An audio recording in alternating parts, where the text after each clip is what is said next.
What part of this external lighting of fire play in In a sense, you may say nothing at all. It's just a ritual. It's a ritual which can be purely mechanical. But if people are told that, look, you are all ignorant, and I am giving you this ritual only outwardly so that something of it may go into you, then people, while doing it, will remember that something internal is to be done. It might only help a little, and one day you might hopefully ask a deeper question saying, please tell me what is internal. So this is maybe only a help for that fortunate day. But otherwise, in itself, it has no basic meaning. But although it has no basic meaning, it has a social meaning. Meaning thereby that if you have this ritual and you tell people, collect together, all of you, for that ritual, it will bring people together. And solidarity of groups is always a good thing. On one particular thing, if people can come together, then from time to time people will forget their quarrels and they will come together one day. That helps a little. And also when people come together, then there will be some discussion about it as to what is the inner meaning of it. Then one might turn to the inner meaning by social intercourse.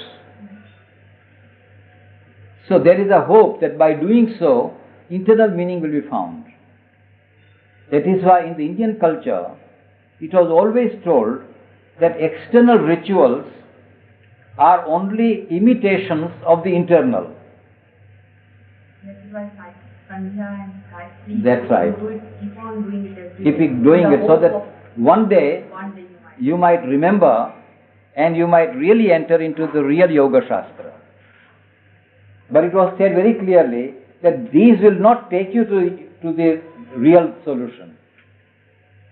These are preparations maybe, initiations perhaps, but they will not take you to the right thing.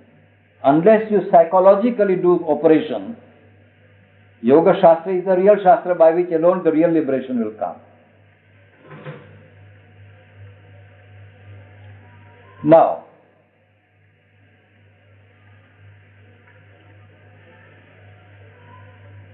the struggle of man is a struggle at this point. We are groping, we are committing errors because of our disinclination to consent for a greater light. We confine ourselves to error, insist upon the error, and therefore we reap the consequences of that, and that is the law of karma. By insisting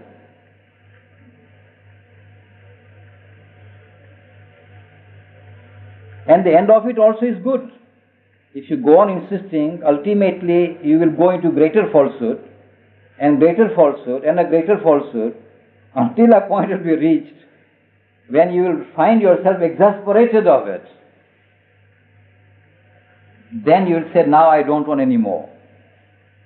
Then you will find escape from it, release from it. So the law of karma is not the law of eternal damnation as in some religions it is. The law of karma is actually certainly a kind of increase of whatever you do. It is an increase. The law of karma is a law of increase, you might say. Whatever you insist, it is increased. That is the law. If you increase the desire for light, then that will be increased. If you increase the desire for insistence upon error and falsehood, that will be increased.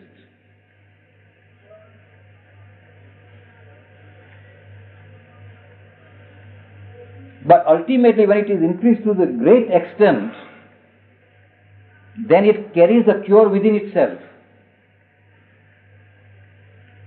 The extreme insistence on it takes you to a point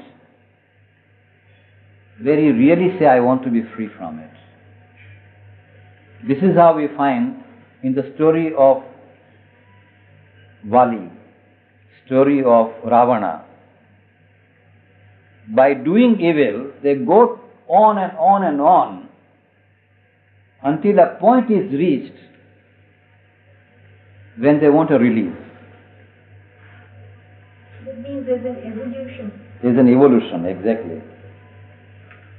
But it depends upon in what direction you want to increase. So by a conglomeration of all these points,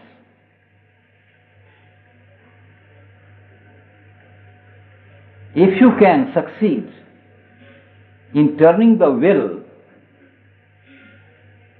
towards the Agni, if Agni can be raised up, or if the divine will begins to manifest more and more, which is called Kripa, the grace of God, not your effort, but Kripa itself. You just call the Kripa of God. Your good fortune, would you say? Would you say it's your effort? It's Kripa, it's sort of your... It is His will that if it is any kind of a cause, even a good fortune means that you have earned that in the past. It is not that either. Grace is grace. It is simply His will. It's also one of the processes by which it can be done. You can also earn grace. If you increase a good will, if you increase the Agni, then grace also can be brought down. But it can come out even without it. Because grace is not bound by anything. A robber can become Valmiki simply by grace. It can happen. Ahetu. That also can happen. Now, having seen this is I have told you very briefly, but this is the real analysis at its root, at its point of acuteness, where exactly the problem lies, and whether God is responsible for all this or not, and the answer is yes. God is responsible for all this. God has designed all this, and God is not at all absolute, or He is not at all shy about this.